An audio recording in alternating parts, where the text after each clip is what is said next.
We're about to talk about all the topics affecting the LGBT community starting now. You're tuning into the destination for TV superfan discussion, AfterBuzz TV. And now, let the buzz begin. Woo! Oh, shoot, that takes you back. Guys, hi. Welcome to Gay Weekly Roundtable, where apparently we're going to talk about every topic. Every single one. No pressure. So hunker down. I mean, how long is the show? We are your hosts. I am Adam Salandra. Feel free, and in fact do, find me on Instagram and other social media at Adam Salandra. His pictures are great. Oh, thank you. An endorsement. And of course, I am your host, Tony Moore, and you can find me on all social media platforms at Lounging with Tony or my website, loungingwithtony.com. And I am Blake McIver, and you can find me across the social medias at Blake McIver. And Sorry, Well, guys, okay, I need to reel it in right now. I'm hosting a show. Our special guest today is none other. You've seen him on Drag Race. You've seen him wear next to nothing on Drag Race, in but fact. here he's fully clothed. But here today, fully clothed. apparently Sorry. we don't want ratings. Yeah, but what are you gonna do? Maybe that'll be later. Anyway, Jason Carter, Hi, everyone. Hey, welcome. Hi, Blake, Tony, Adam, Salandra. Yeah. Oh, I got a last name. Hi, guys. Wow, I'm so excited to be Thank here. you for being, and Yael's out today, so you're up here with the people talking to us, which is why I think, I don't know, I'm a little out of it. Tony spilled my coffee before this, and it was a blessing. Oh. No, that's why you did me a favor. I said I was sorry. I'm not trying to call you out in shame. I'm truly thanking you because I forgot that I had to do that intro in the beginning. A little shade. I forgot I had to. Oh, I threw a little shade in there. But There was a little shade. no, it's for the best because I'm a mess, but I'm here now with you on World AIDS and Day. we're here with you too. You're going to need to be here for me, Yes. apparently. Yes. Because I might space out a few more times. It is World AIDS Day.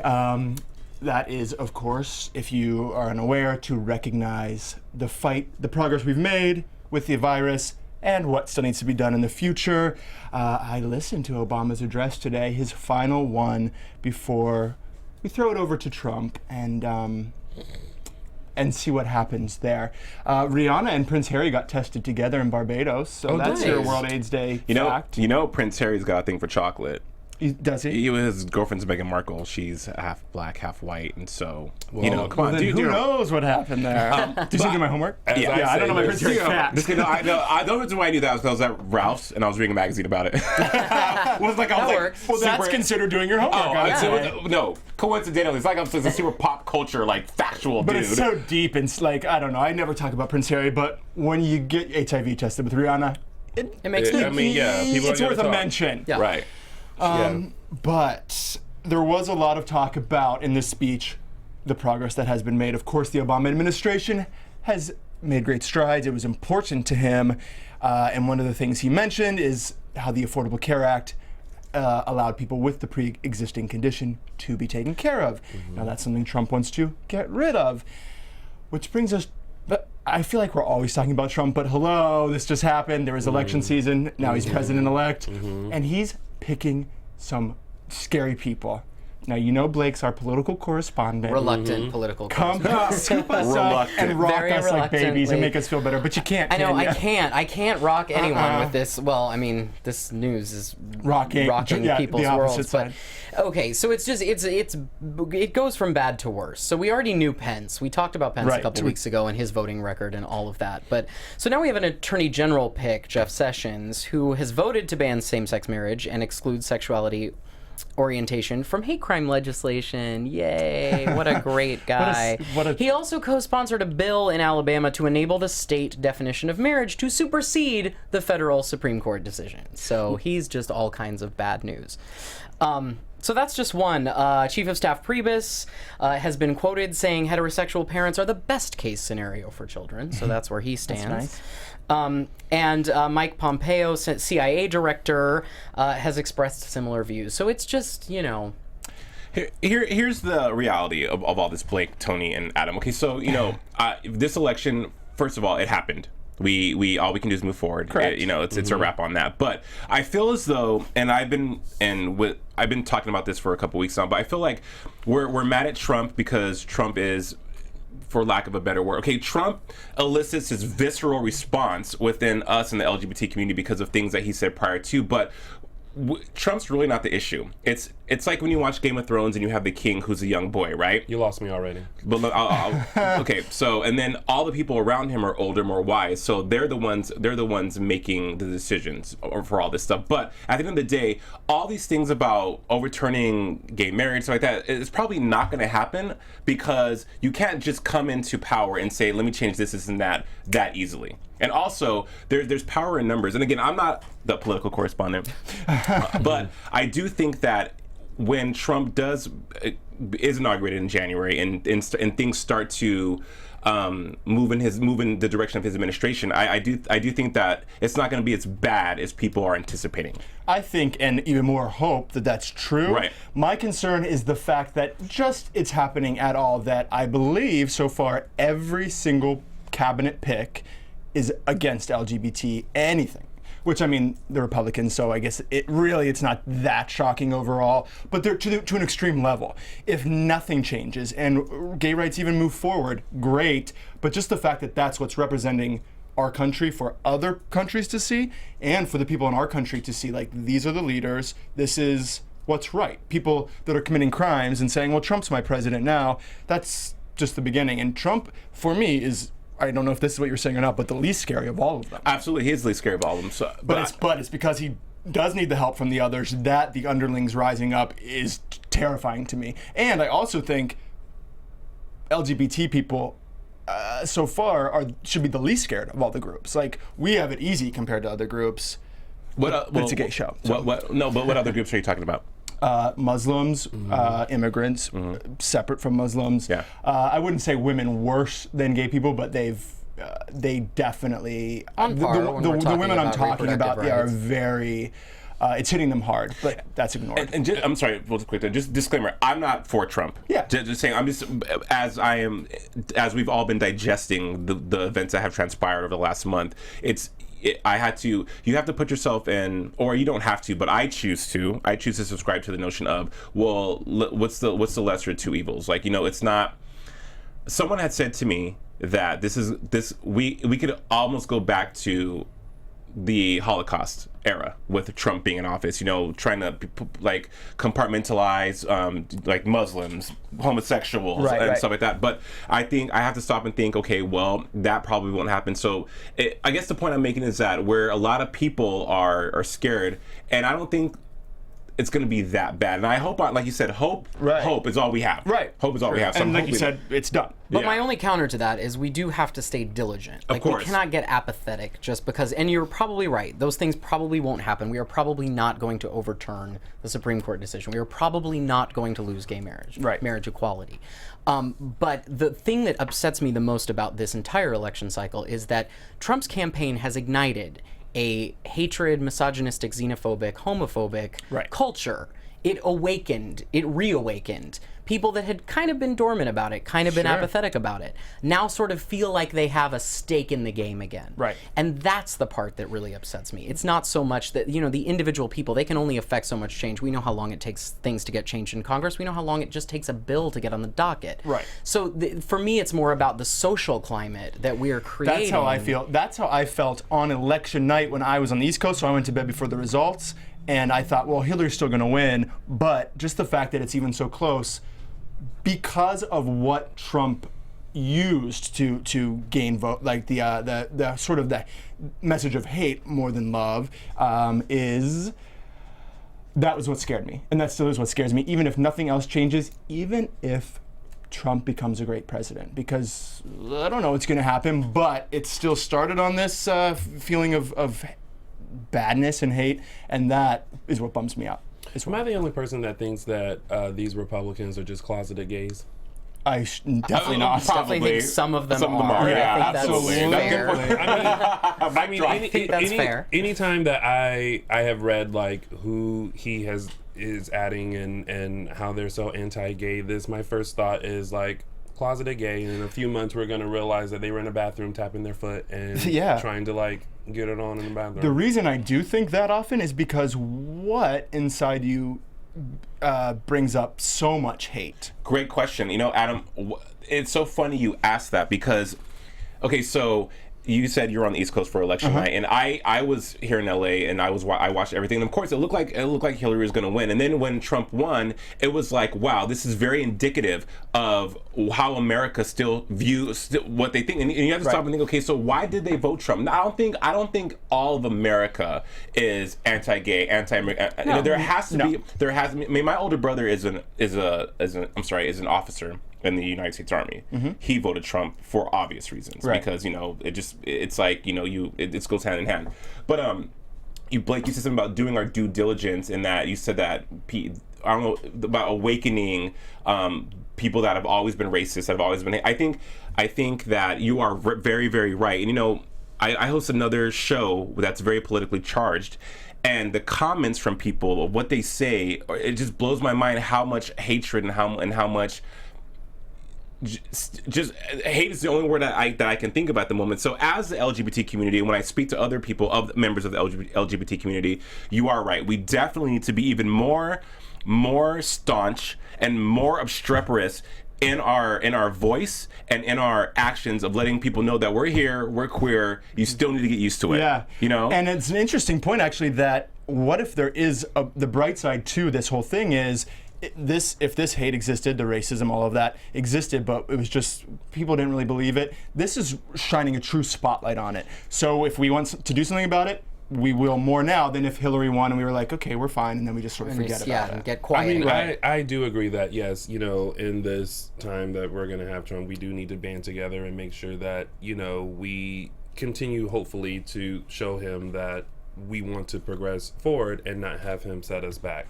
I think that the reason why all this hatred and racism and things are now not so dormant is because, and no shade to the people who I'm about to discuss, but these are people who have not been outside of their comfort zone. For sure. These are the people who have grown up, lived their entire life in the same city with the same people, and they're not blessed to have the opportunities that we have had to go outside of our communities and realize that there are so many different types of people that you can love and accept, and that they're no different from you. They go to work like you, they love like you, they bleed like you, they hurt like you. And when you don't have that opportunity, you have blinders on, you have filters on, and I think that's why. So we can only do so much. I would love to go and reach out to them and realize and teach them that, we're all the same, but if they don't do it for themselves, then... But Tony, okay, so you guys all made valid points about community. That was something that we said, a running theme that we have in this conversation, but let's take it one step further. So we want... And I don't know if you guys have discussed this before, but this is one of the things about the LGBT community that I find is a little bit contradictory, is because now we're saying we need to band together and do this because we have a new evil on the horizon. Mm-hmm. But within our own community, we don't band together. Don't get me started on that. Within our own community, so it's almost like, wouldn't that make us a little hypocritical? It's always because we're saying, oh, they're gonna take away all these things for us, but when I walk into a club, guaranteed there's gonna be someone there saying, oh, I don't date blackies, or he don't have this, judging me, ripping me to shreds based on my appearance. But we want equality, we want togetherness, we want all these things that now that we have this, now that the Kraken's been released and Pandora's box has been opened, we want all these things that we can't even give ourselves. Right. So I mean, so where does that leave us? Unfortunately, that's a whole different issue and thing, because how you just said, you can walk into a club and someone will say, oh, I don't date black men. Then people will say, well, that's just preference. That's a preference, and I'm not sexually attracted to a black man or a ginger or an Asian man or someone who's feminine and things like that. That's understandable. However, you still have to love and accept people for who they are, and not want to interact with them because they don't fit some sort of prototype that you have in your mind as to the type of people that you want to be around. Does that make sense? It totally makes sense. And just to touch back on with the, you had said that people, let's just keep it one trill. Middle America. Mm-hmm. We are fortunate, as you said, Tony, to live in Los Angeles, and in LA's a hyper bubble itself. For sure. But we're forced to step out of our comfort zone because, one, we work in entertainment, and two, there's so many different walks of life that we come in contact with every day that we have no choice but to do that. But one of the things I've learned reading comments from people, hateful comments from people, or having conversations with people who don't share the same views as I do, is that it just drives home the fact of how much more you need to be aware of your values and stick to them, because I feel like people are so wavering now. You know, they're when you're afraid, you want to latch on to things like religion, or you're easily influenced. We become, and I shouldn't, audience, I'm not trying to generalize a lot of things, but I think that when people don't have a direction, they will follow the most likely powerful personality, like Hitler, and a charismatic individual. So that, I think there's silver linings to this whole Trump thing that we just need to, over time, will reveal themselves. Again, using your word, Adam, hopefully. Right. And that's all we can do in terms of what they do. Right. And it kind of my biggest soapbox about this is that, and myself included in the years past, I've been so uninformed about who is representing me. Absolutely. And now I think is a really great time, if you haven't already, to figure it out. It's the easiest Google search in the world. Yeah. Your district, your state, you can find all of your representation in the federal government. Get informed, know who it is, know who's speaking on behalf of you. That is another silver lining, is that for me personally, politics, not interested, never paid attention. You and me both. It changed this past year. I was like, for sure. And I'm still maybe not going to be at the front of the line of these things, but it is waking people up. No matter what side you're on, it is waking people up. Yeah, it is.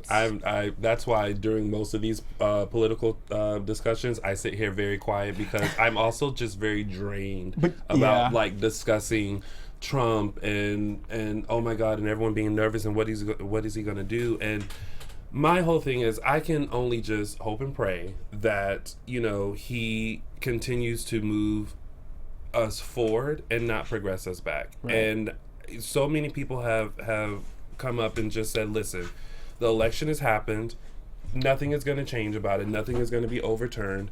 We now just have to give this man a chance. Yeah. Well, if we're going to be willing to give him a chance, we then have to hope that he's going to do right, not just by one certain group of people, but by all of the American people. Correct. For sure. Which is, I think, why we're so scared, because we don't think that will happen. But truly, I couldn't give you a guess of what's going to happen. Good or bad, no. I don't know. So I guess we sit back. If we survive Bush, we'll survive Trump. Yeah, well, true. I mean, we did have two. Because we were all Bushes. A little nervous about Bush, and he was elected not once but twice, and we all sat on pins and needles, and then we were like, oh my God. Yeah, now it seems like simpler times. Yes. But speaking of simpler times, we do have the holidays. Yes. We don't need to worry about Trump constantly. We need to celebrate with family and friends. Yes. And perhaps you're our holiday correspondent, Tony. I will be the holiday correspondent, because this is something that I love to talk about. Good. Yeah, same. So with the holidays, continuing to approach, we just had Thanksgiving. We have Christmas coming up. Indeed. There are Indeed. There are holidays. There are certain traditions and things that people do in order to get themselves into the spirit. And since I knew that we were going to open this with politics, I wanted to lighten it up and just find out, what traditions do you guys have for the holidays, and what makes it the holidays for you all? Please. I'm sorry. Well, I've lived in LA for 11 years now, so I don't really think I have a holiday tradition being from LA, because I'm from a cold state. I'm from New Mexico, so we get all 4 seasons, and when the holidays roll around, you feel like it's the holidays. You feel like it's a happy, joyous time. But living in LA, it's 85 degrees on Christmas Day, so you kind of it's like this huge mind fuck. But are you allowed to say mine? Yeah, I mean, why are we gonna be censored? I said mine. I'm sorry. It's a huge brain fuck. But me growing up in rural New Mexico, it was always about cookies with my mom. I have a twin brother, so we would, and then the Secret Santa. My mom would buy gifts, right? But then you would pick a Secret Santa for your brother or sister. There's 4 of us, right? So it was like, instead of one person buying 4 gifts for 4 people, I got my sister, I buy a gift for her. My mom takes care of everybody else. So that's been cool. And also, now that I'm married and have kids of my own, they have their traditions that I've adopted as well. They do seafood dinner on Christmas Eve. They do Secret Santa too. It's really, really cool. I just wish that here in LA there would be more of a it seems like Christmas is so commercial. I mean, it's commercial across the country, of course, because Christmas is like $1 trillion. Of course. But Starts with Black Friday. no. It starts before Halloween, actually. It seems like the Christmas spirit or the Christmas shopping season gets earlier and earlier every single year. Mm-hmm. There's a Christmas aisle in TJ Maxx in August. Wait. And that's it. Are you a Maxinisto? Well, it's never the same place twice, which is great. But also, I used to work there. Oh, I mean, that's the truth. Dude, me and TJ Maxx have the most Besties? intimate relationship do? ever. Yes. Wow. Yeah. You, TJ Maxx, And Marshalls. I know where all the bomb and ones are in Ross. LA. I He love does. it. All He the way- does. All the bomb ones. Yeah. I love it. But I wish that LA would, I don't know, like there's just not a feeling to me of the holidays in Los Angeles for some reason. I totally get that. I remember when I've been here 10 years, and at first I always went home and thought, I would be so depressed if I don't get to go home.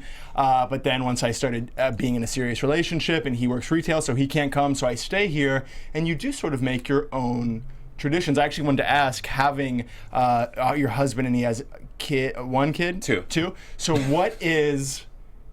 To me, I always think the spirit's a little bit lost, but I think if I had a kid, you can sort of see it through their eyes, and maybe that would be exciting again. Do you have any of that? Well, they're grown, so Okay. they're So 19 and 21. Oh, okay, well, then that's over as well. But you know what I will say this in a roundabout way. I think they're not. I mean, obviously they're not my biological children, but watching how he stresses about making sure their Christmas is special and like the tree and the decorations. I mean, like they have years and years and years of decorations that they've made together, and stuff like that. So I think for them, adopting their traditions has been so special to me because my parents are divorced. Yeah. I didn't have that growing. I didn't have that mom and dad in my house. That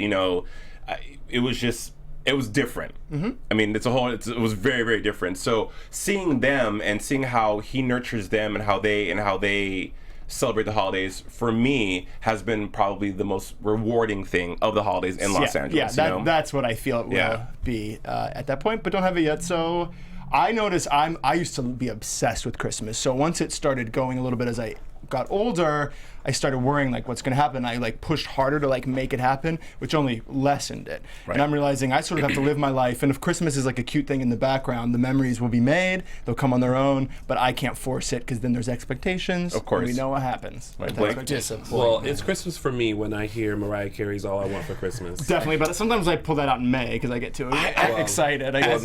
As a huge Mimi fan, that's the only song I don't listen to. Oh. Ugh.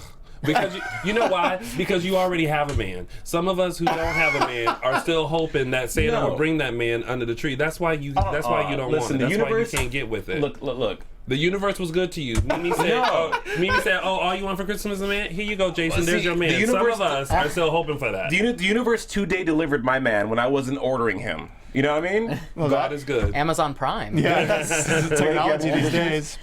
Christmas is interesting for me. I just started enjoying Christmas like 2 years ago. Oh, wow. Really? Like, even including childhood? Yeah, because I worked so much, and there was always a show, and there was always a thing, and there was always it was work season. Well, yeah, now that sounds great, but as a kid. Yeah, it was just work season, and it just meant a higher volume of gigs. Totally. So, it was never so interesting, like actually. it was. Yeah, and I grew up here, so it was not. There was no season. There was no weather. It was just like horrible. Okay.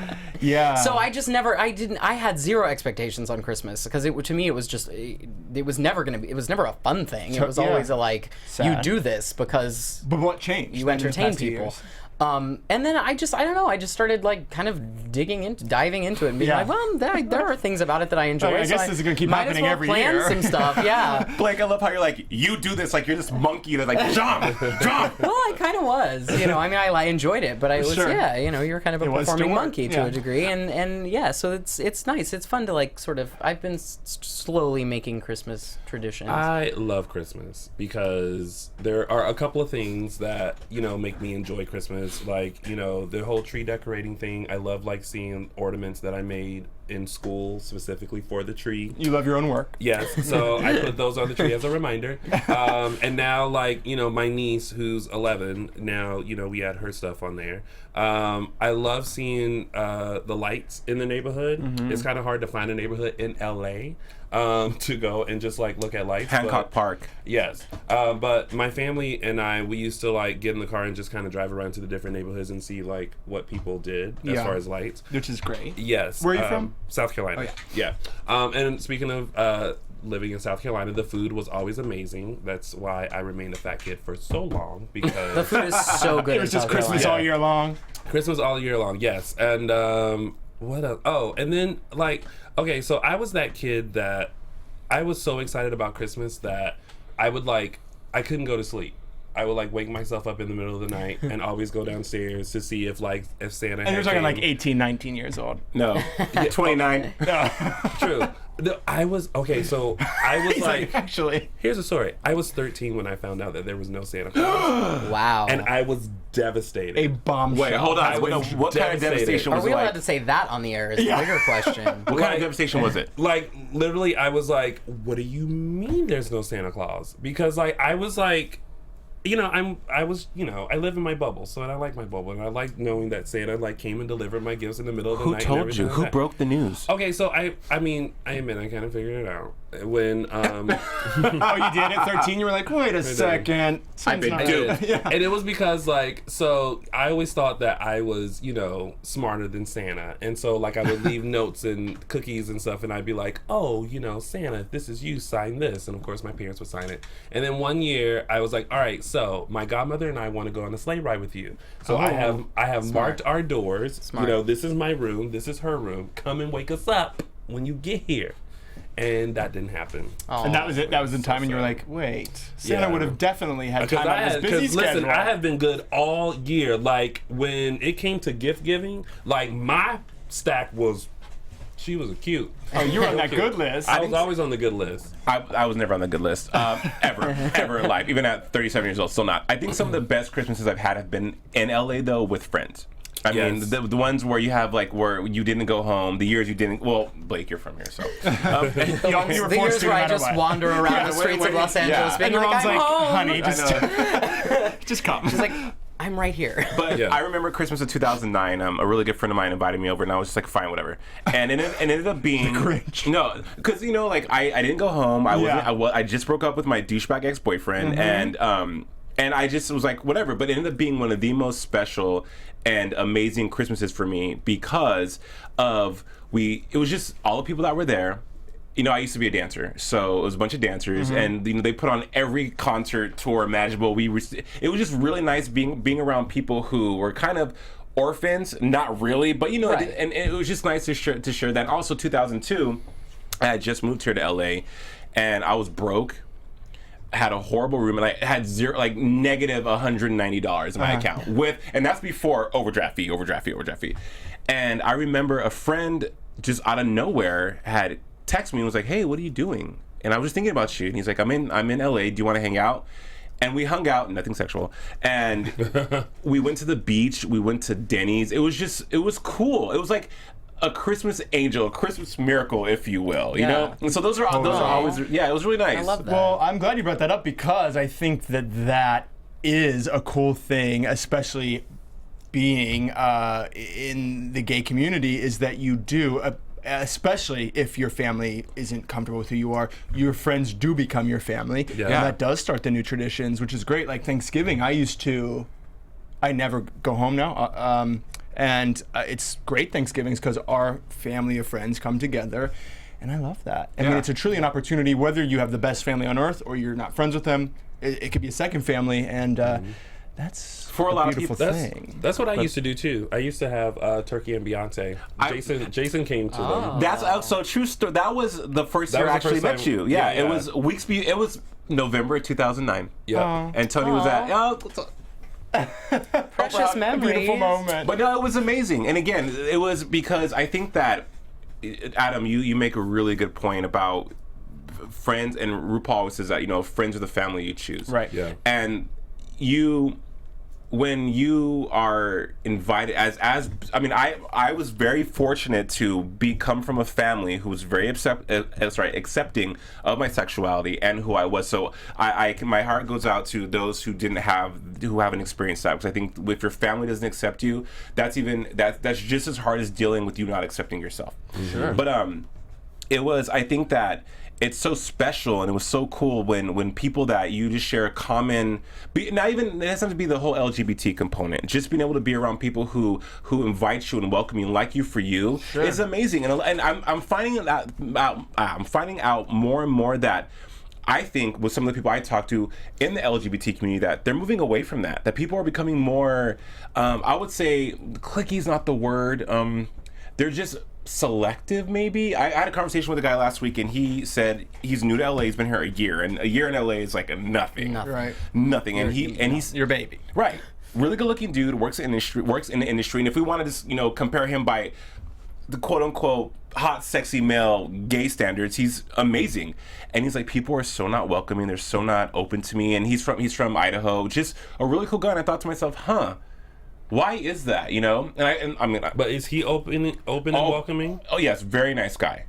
Well, this kind of goes back to what you were saying before, though, about our community wanting Not equal opening rights, and but they're not. embracing. But I mean, that is an epidemic. But it's more like a pandemic. But why do you? Quick question for the panel. Mm-hmm. Why do we think that is though? Like what?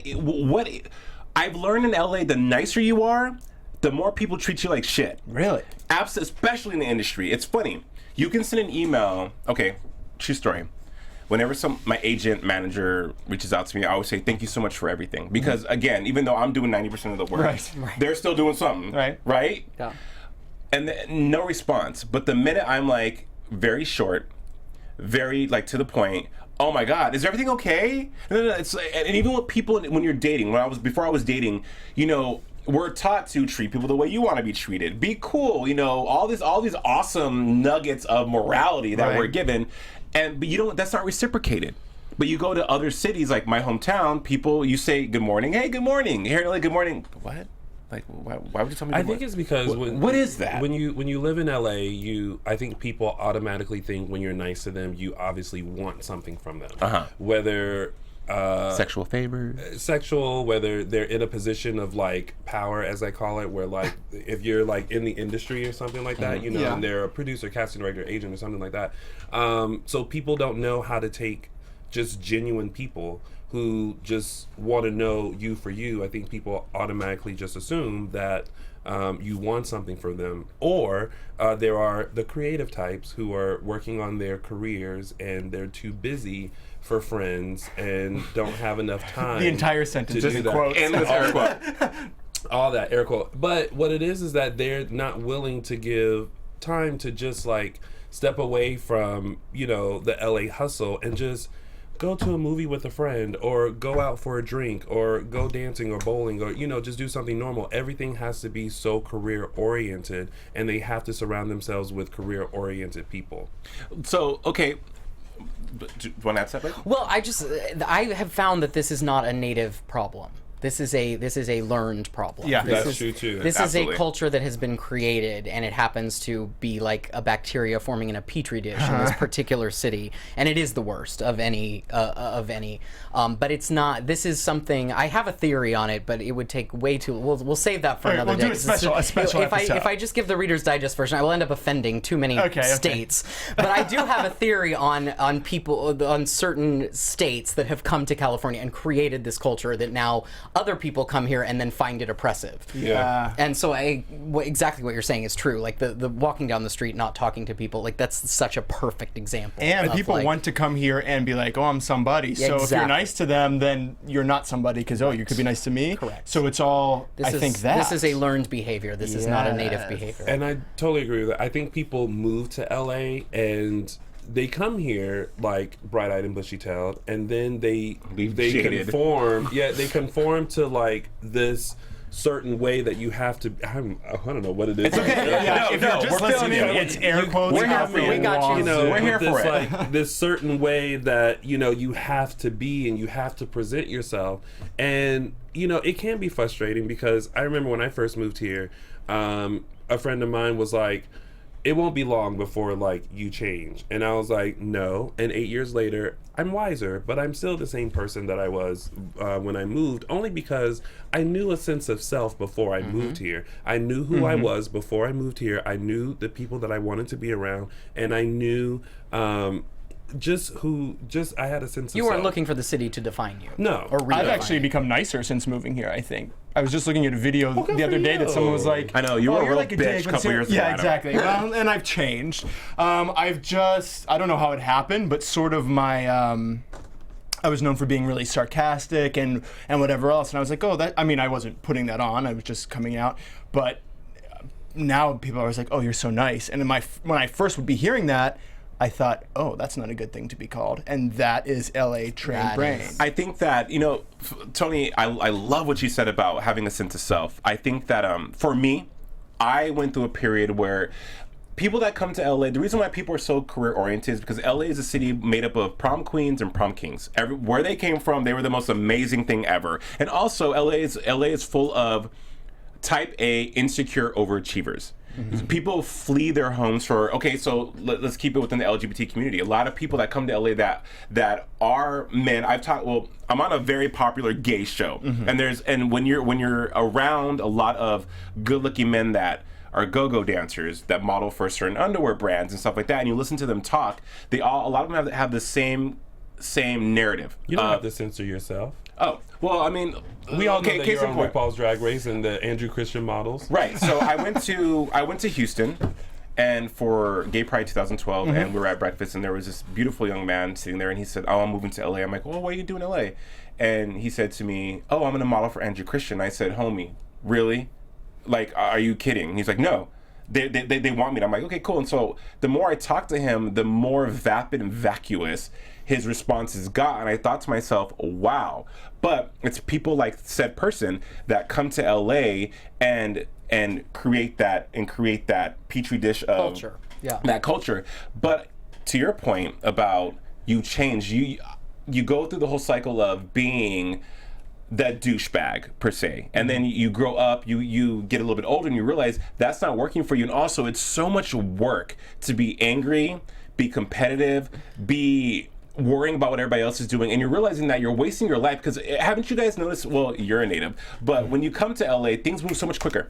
Yeah. Time flies. It's mind blowing how it's July one day and it's January 1st the next, and so you miss out on so much of your life with the hustle and bustle. Couple that, or pair that, or add that to your bad attitude, your bitterness about rejection, all these things. And I think that for me, now that I'm almost 40. Going through that and coming out on the other end, I realized that all those things that had happened to me that I subscribed to because I thought I had to, made me the awesome person, if you will, that I am We now. will. I think that not everyone. You come to a point when you stop giving a shit and you're okay with being who you are. Well, You're that's and now that we're talking about it, I realize for me, I always was nice, but I was really in LA since I've been here have come out, but then since then actually become comfortable with my sexuality to a point now where I would be devastated if I wasn't gay. So to get to that point, I'm just happier, so I'm nicer. And it's a lot of work. It was a lot. That was your journey. Yeah, exactly. Yes. And so the people that we're seeing that are not like that, they might not even be interested in that. To them, the only way to find that happiness is being the best, being the hottest, and making other people feel less than.